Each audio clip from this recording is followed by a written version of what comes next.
way of life aroused much discussion, even if later in the medieval Byzantine world they evolved into the most distinctive features of the Christian religious practice. Letter 46 is tightly involved with both of these themes. Marcella, the recipient of the letter, and Paula and Jerome, among the potential writers of the letter, were all central individuals in the spread of asceticism among the Roman elites. Pilgrimage, in turn, is the prevalent theme in the letter, in which the central argument is to justify its significance, and especially that of pilgrimage to the Holy Land, for the individual Christians and for the Church more generally. This letter has had indeed an important place in promoting the pilgrimages among the Western Christianity. It was copied and read widely as a part of the Jerome's letter collection during the Middle Ages. Marcella, the recipient of the letter, was an aristocrat living in the city of Rome, widowed in mid-350s.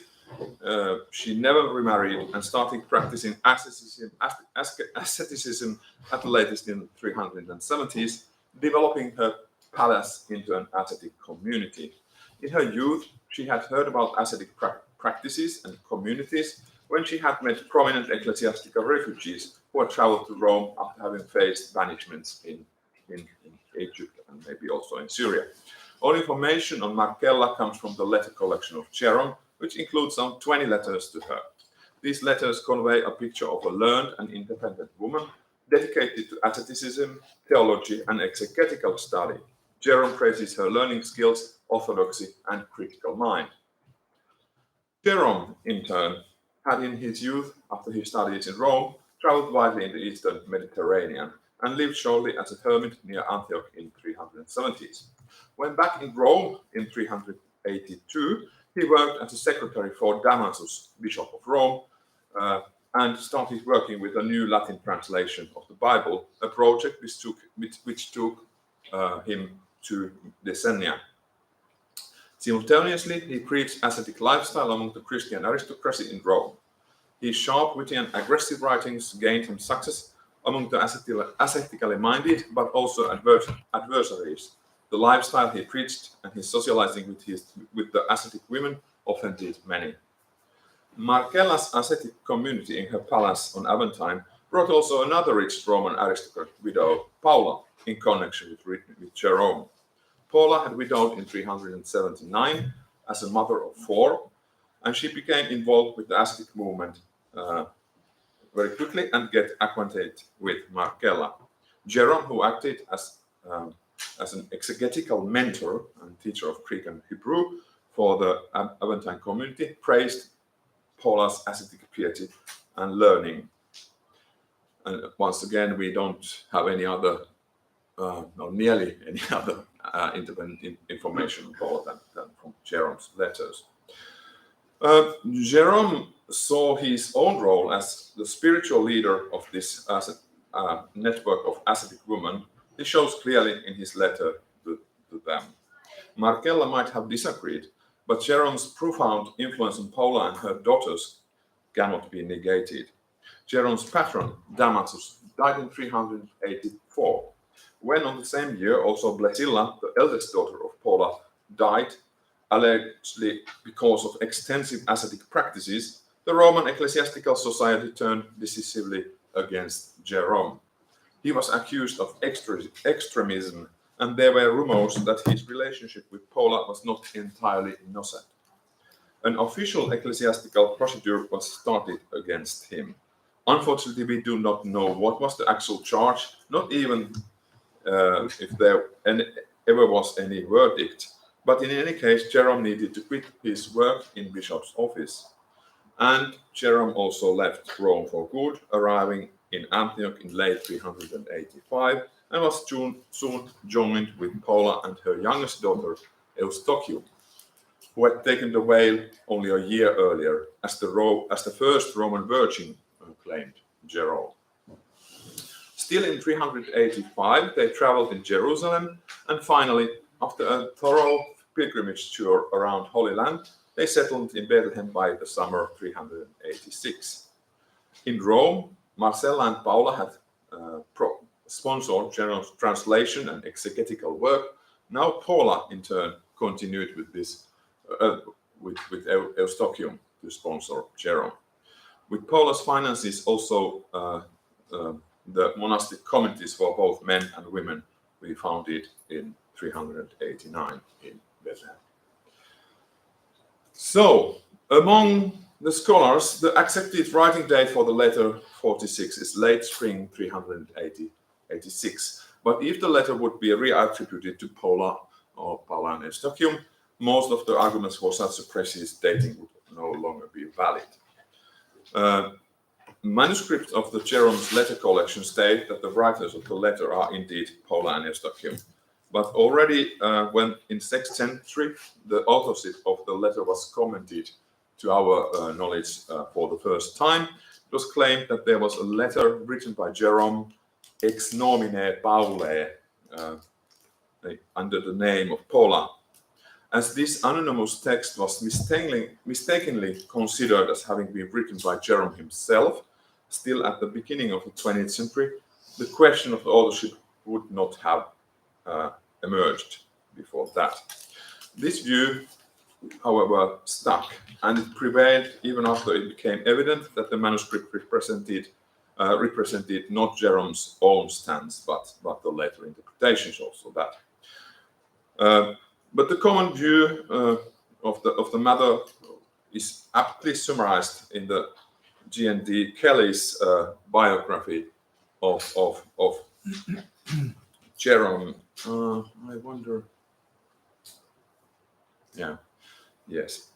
In Kelly's biography of Jerome, according to him, the letter written in the name of Paula and her daughter, but is manifestly by Jerome himself. And indeed, this is seen as a self-evident fact in the recent studies. It's the commonest opinion among the scholars. And this slide shows you the scholarship I'm now referring to in order of appearance. This is kind of an example of who asked and what kind of scholastic networks or heritages you can see in the latest tradition of writing about this issue. But but you got to put the idea of this.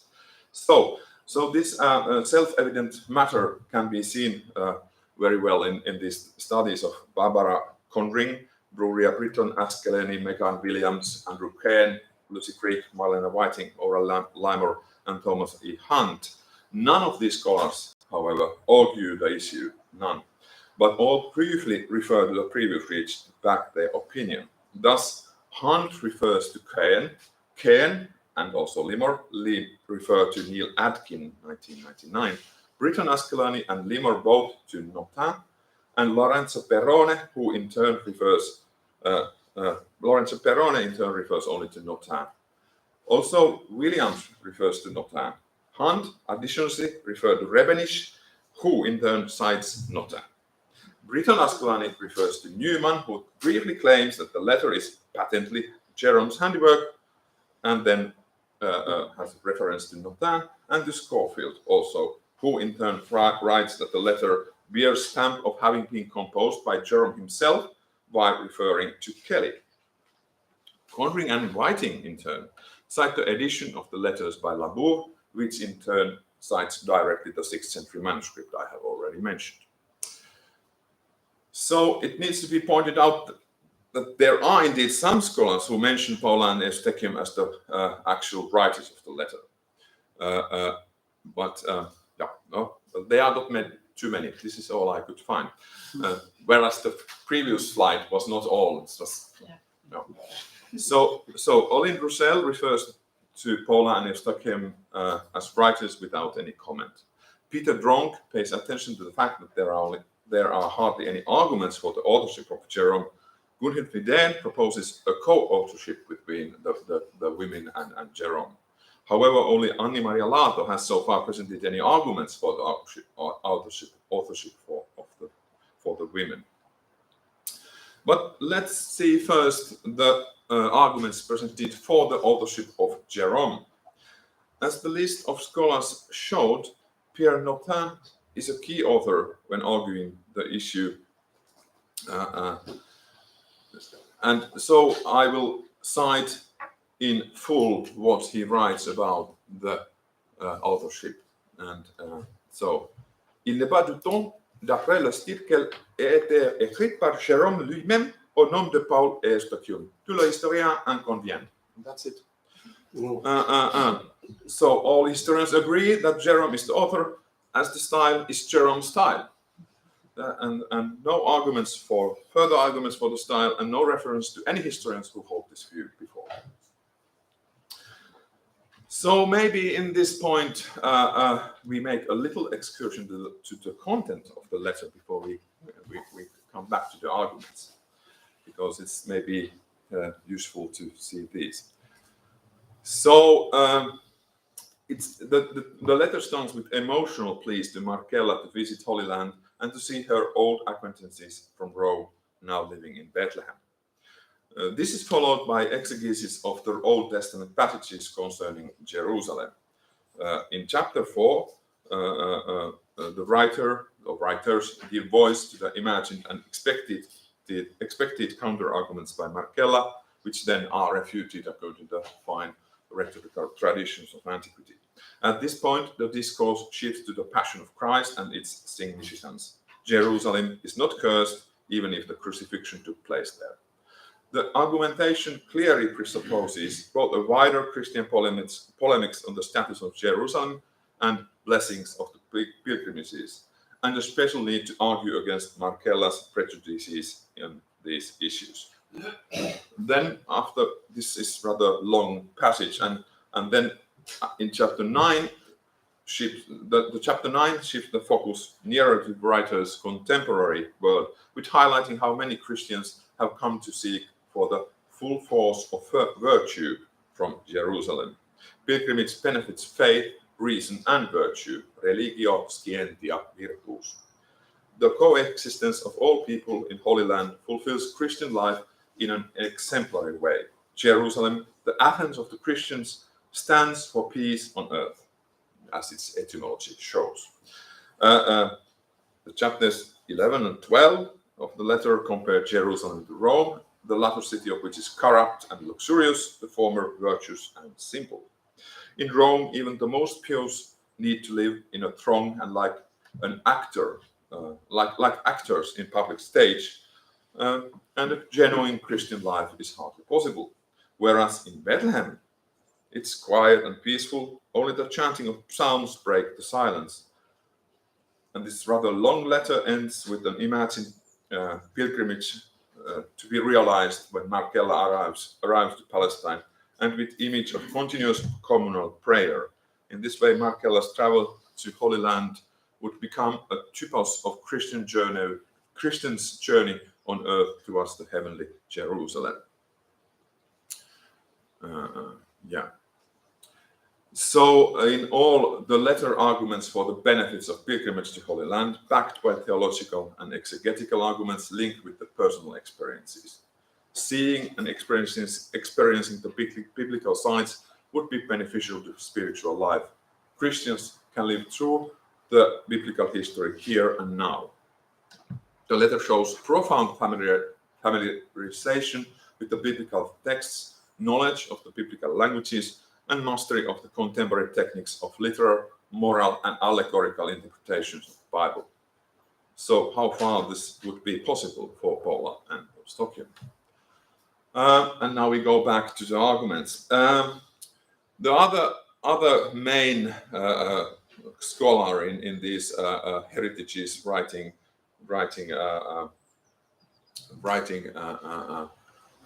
for Jerome's authorship is Neil Atkin. And his answer is that the writing seems to evince a higher literary standard than could be expected from Paula and Eustochium. Atkin is indeed another. I already said that. Okay. So Atkin's discussion starts with the claim that the modern scholarship unanimously agrees Jerome to be the author of the letter, backing his opinion with stylistic arguments in general and referring to Notin and then to Cavarella's peace in 1922. Cavalera refers in his piece very shortly to Jerome's style and to the anonymous Bamberg's manuscript also him. So there is actually nothing there. Atkins' intention is not to reassess the question of authorship, kind of opposite. But he is the only scholar who has actually put an effort to explicitly analyze some specific stylistic features of the letter, and therefore his arguments are here referred to more closely. So he notes that the letter includes a remarkable high incidence of colloquialisms, and there is even one grammatical error. Features which do not appear in Jerome's other letters to Markella. Moreover, the letter includes much less references to classical authors than Jerome's other letters. Indeed, there is but one direct quote to Cicero and other to Virgil, together with some further allusions, especially to Virgil. In fact, all his points on the style of the letter points to differences from the other writings of Jerome. But still, according to Atkin, in Jerome's in Jerome's earlier letter to adolescent Eustochium, he used similarly extensive use of colloquial features, and he ends with the praise to Jerome's skills. And I quote him now: "This substantial recourse to colloquialism is highly appropriate in a letter which professes to have been written by women to another woman. This hitherto unnoticed adaptation of style to ostensible author accordingly evinces a literary sensibility which compels our esteem." And this Atkin indeed sees as an argument for Jerome's authorship, not against it. And in this context, I quote again G.N.T. Kelly, who remarks that the style of the letter as a whole, and I quote, stands in striking contrast to the querulous, often vituperative note of Jerome's other texts during these same years. So, taken together, the argument for the authorship of Jerome is grounded on letters' presence in his letter collection, on Jerome's style in general level, but not at all in its details, and on the assumed incompetence of the women writers. So these three arguments. As we lack other texts from Paula and Eustochium, assessing their style, skill, or lack of these would not be possible out of this one letter, not to write about comparing this to Jerome's own style. On the other hand, any argument based on the lacking literary standard of Paula and Eustochium would need to take into consideration that they were members of the Roman aristocracy and they would have had access to the best possible education available, both classical and Christian. And indeed, their status expected them to take part in the Greco-Roman paideia, with its high rhetorical traditions, which very clearly shows in these letters. So it's easy to notice where I'm heading. There are quite some problems in seeing Jerome as the primary writer of the letter based on the arguments on the assumed incompetence of female writers, and there are also some problems in seeing it reflect Jerome's style. A double question must, however, still be addressed. If Jerome is not the writer, why the letter is included in his letter collection? On the other hand, why Jerome had not added his name as a writer if he did write the letter or contributed to it? A reason could have been that Jerome was afraid of criticism over his views on Jerusalem and pilgrimage, and on colloquialism in the text. However, he argues for the pilgrimage in Jerusalem in his other letters, especially letter 47, and he had no problems in sending and later publishing his letter with these colloquialisms in the letters of Eustochium in his letter 22 and 31. Why here not his name then? Maybe his actions and bad reputation back in Rome in 386 was the reason. He may have thought that signing the letter himself would be a counterproductive for its stated goals, that is, for promoting pilgrimage and for changing Markella's mind to travel to Holy Land. However, the idea that Jerome would have been afraid of criticism and confrontations does not look like very credible regarding his other activities, I think. Moreover, when thinking about Markella, how credible it would have been in her eyes if Jerome would have written the letter in Paula's and Eustochius' name, as Markella would have been in a very good position to recognize the writing styles and literary standards of all of her three former friends. It also needs to be taken into consideration that the letters were published much later than they were sent, and most probably Jerome himself had done the selection. Why did he not reveal the true authorship of his own true authorship even tens of years later? Moreover, Jerome may have had a special point to make by including this letter written by women, if it's actually written by women, in his collection. What would be a better proof of his skills as an exegetic and pedagogue than to include in the collection a text by his female students? It would also have highlighted a theme dear to him, at least in his later years. There is no difference between men and women in ideal church. As Marian Saki has claimed in other contexts, his aim was to make statements, I quote, on Christianity as a learning community, on the place of women in this community, and on his own place as an exegete. So this would fit perfectly well to this statement of view.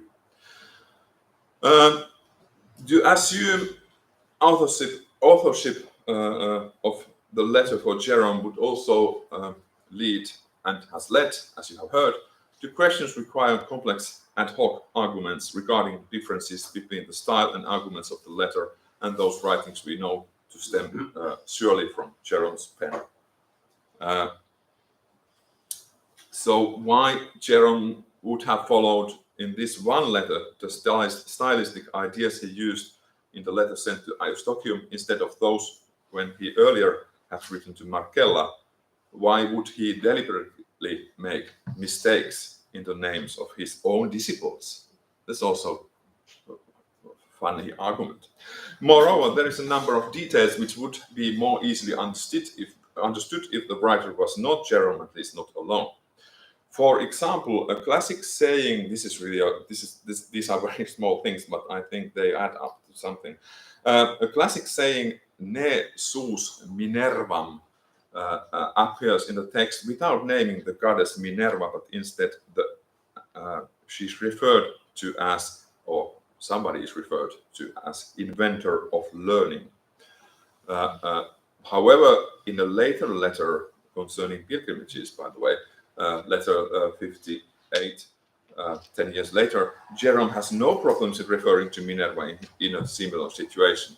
There are, in this letter, there are also, this 46, there are also some confusion regarding to language and of particular points in the Bible. Like in the chapter 2, there are some complex sentences which in fact lead to confusion as Abraham's travel to Palestine is depicted as taking place later than the Babylonian exile and the Ezekiel's prophecies. Moreover, in chapter 4, the same biblical passage has been translated twice in a dissimilar manner. They differ from each other. And the last sentence in chapter 11 is written in first person singular, even if the letter otherwise is written in the first person plural. I quote this sentence. The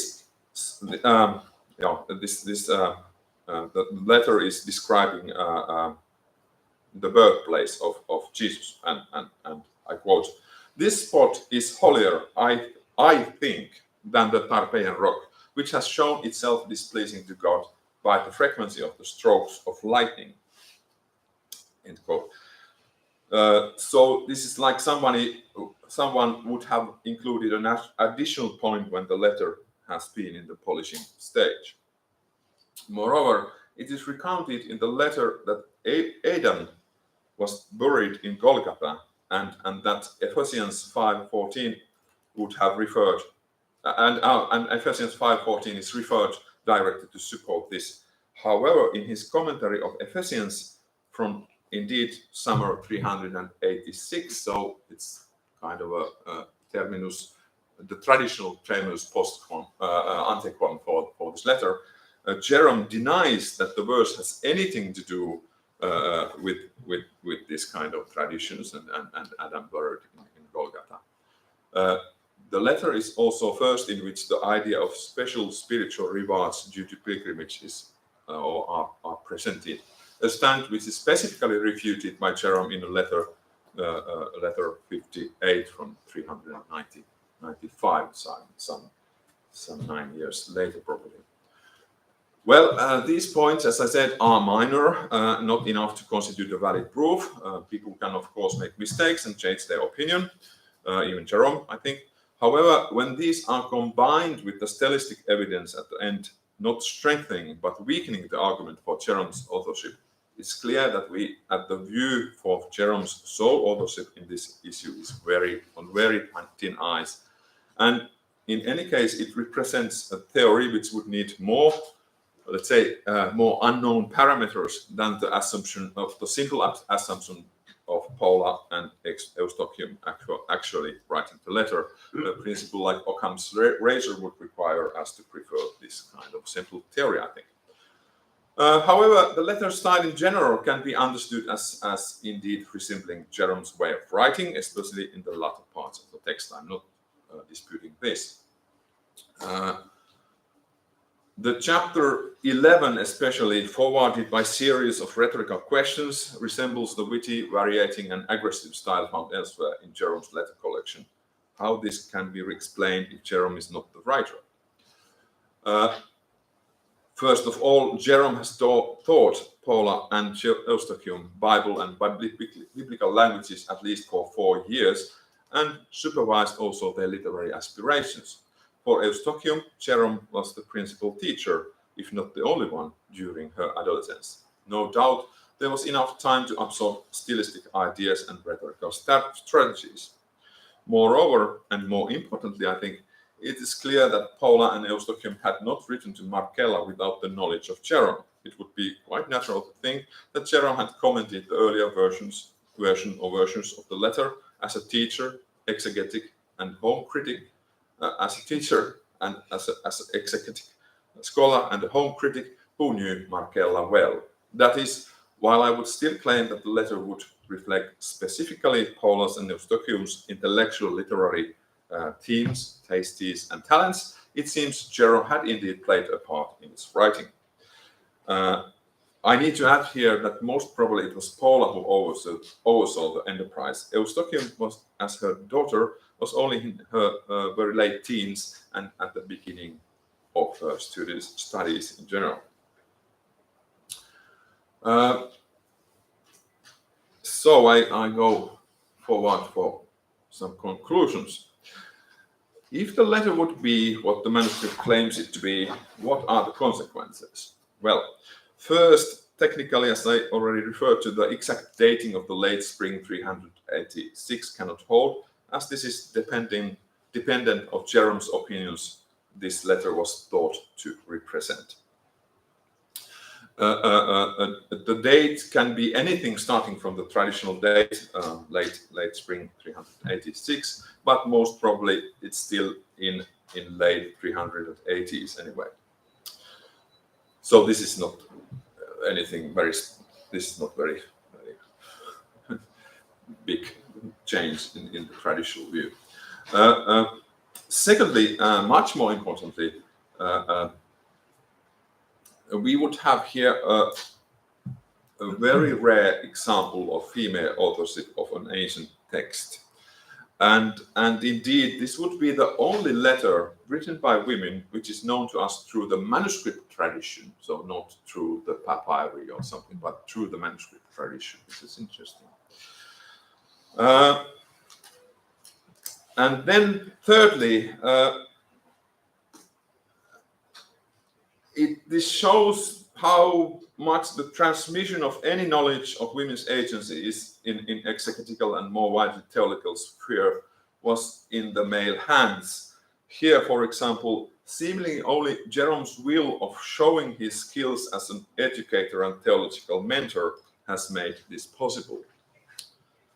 And fourthly, this case, of course, shows how easy and dangerous it would be to take for granted what is presented as self-evident in the earlier research. And then fifthly, the argumentation for the authorship of Jerome in the former research makes one to ask how far we as researchers ourselves still uphold, even against our own wishes maybe, double standards and assumptions for capabilities and agency possible for women of the past and for other marginalized groups more generally. So here I stop. Thank you for your attention.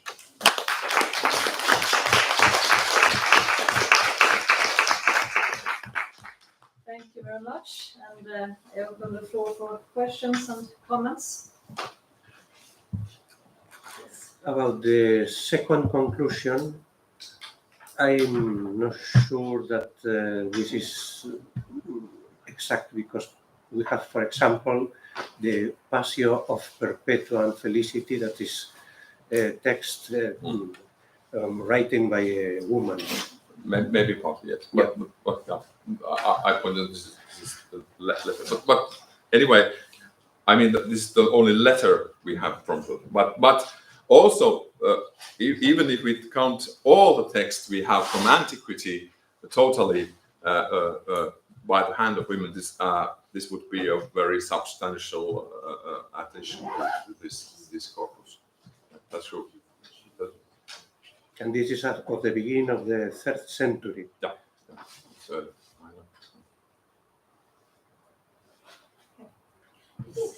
Thank you very much. That was extremely interesting paper.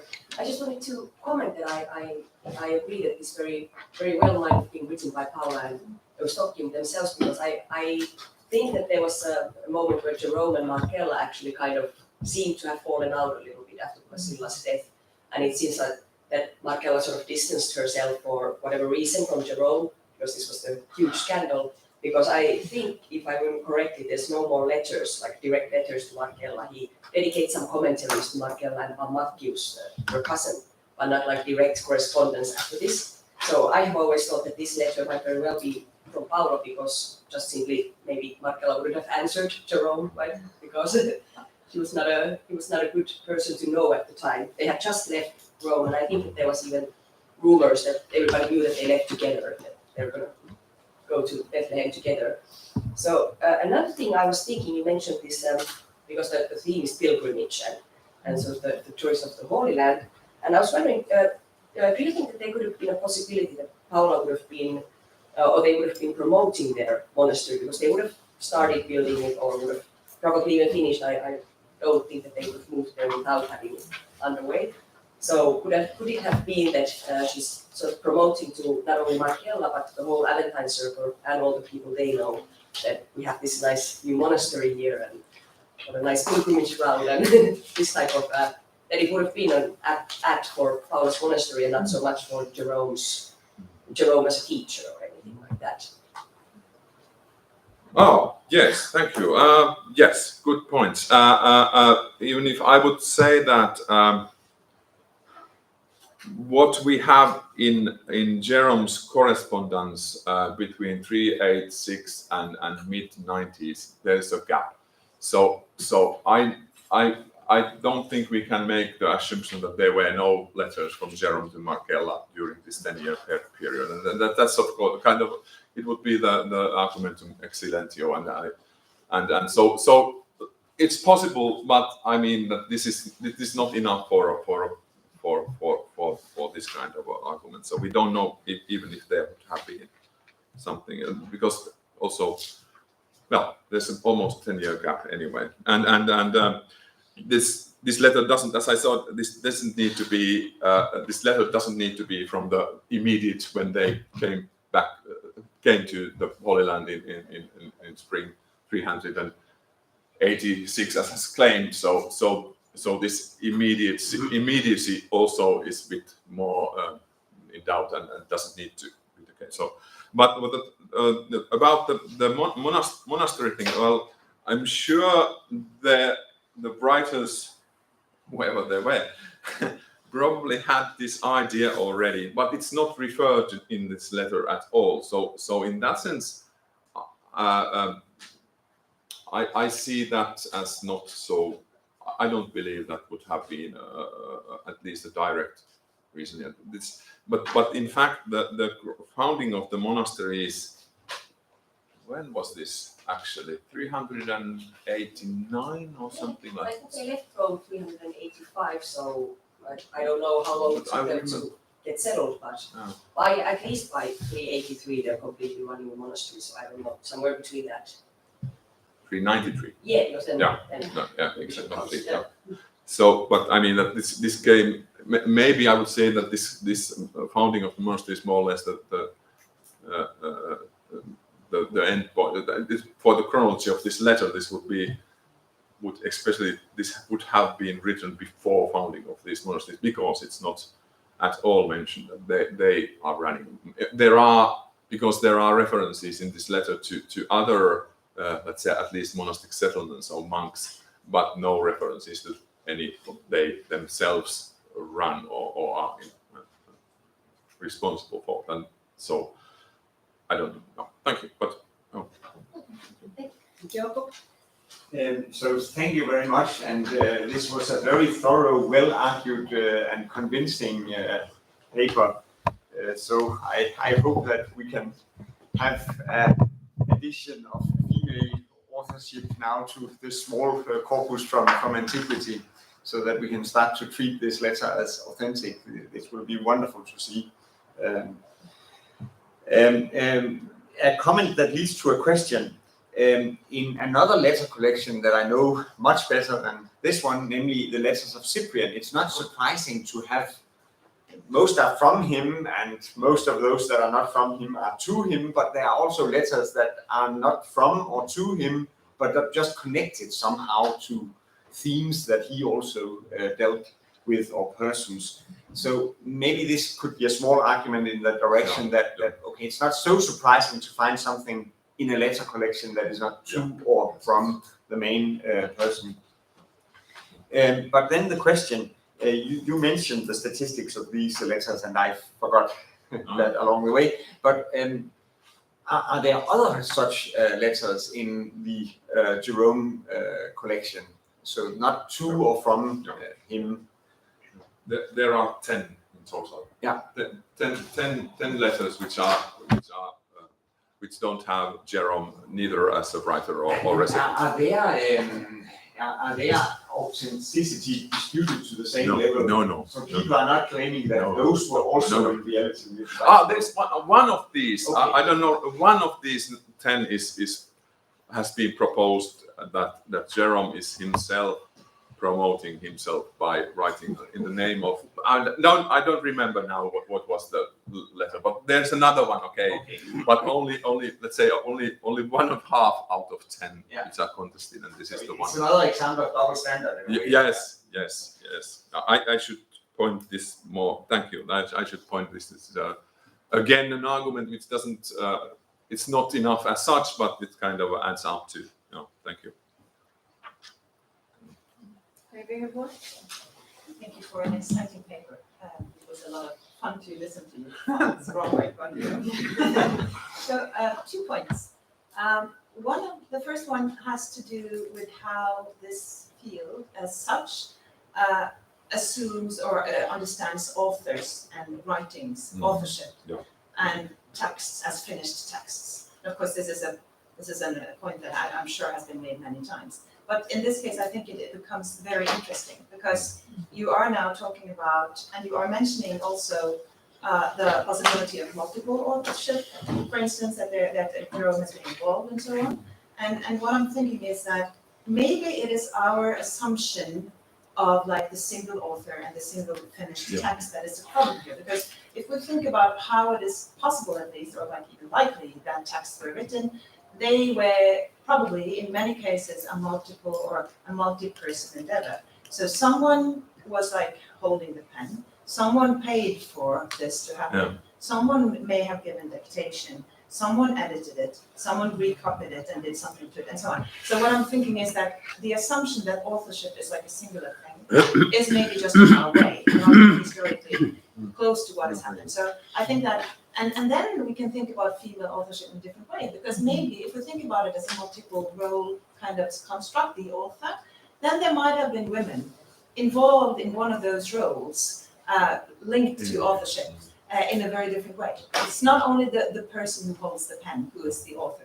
You see what I mean? Yes. So that is yes. a way of thinking. Yeah. And then also about the text, that do we really assume that these texts were made in one sitting? Or do we assume that they are like the product, they are diachronic products? Yeah. So that is my one point, which is building on what you're saying and just like kicking a little bit in the feet of how the field is thinking about authorship. And then I'm also thinking, if we return to what I said when I gave my paper about the manuscripts, then if we were thinking then, okay, what are the evidence that we have here?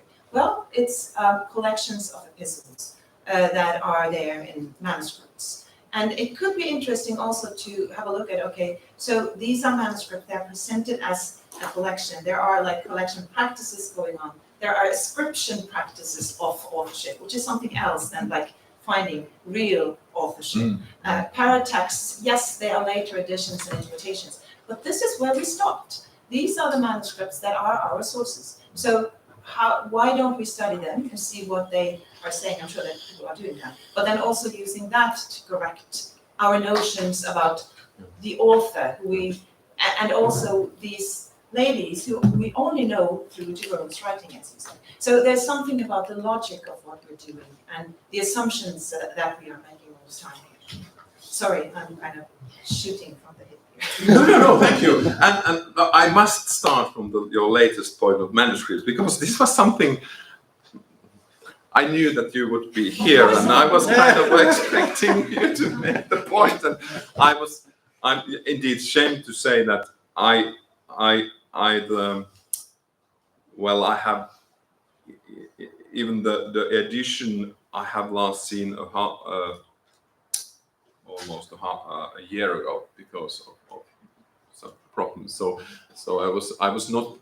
I was prepared to your question, but I was not able to prepare for answering it more than in a sense that yes, very good, thank you. I will remember this, and I will somehow take care of that. That if I will ever be able to publish this piece, I hope there will be some discussion of the manuscript situation and what there is. And I'm not very sure how many independent manuscript traditions we have here.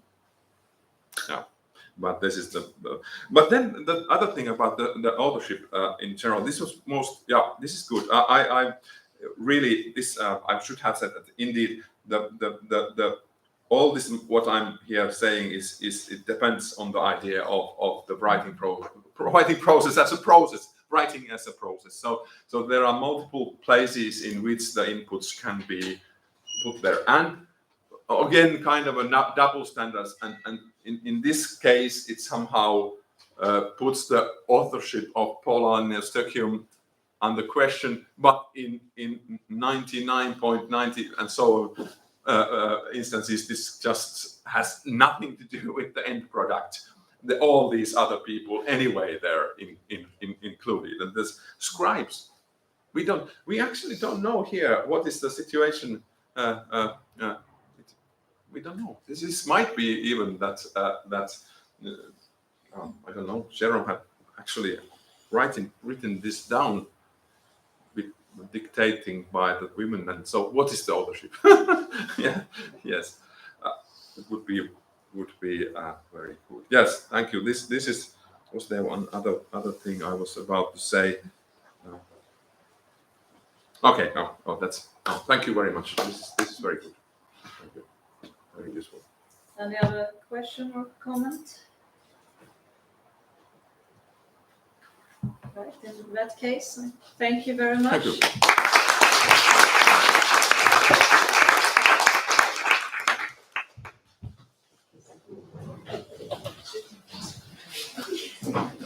And then I want to welcome our next speaker,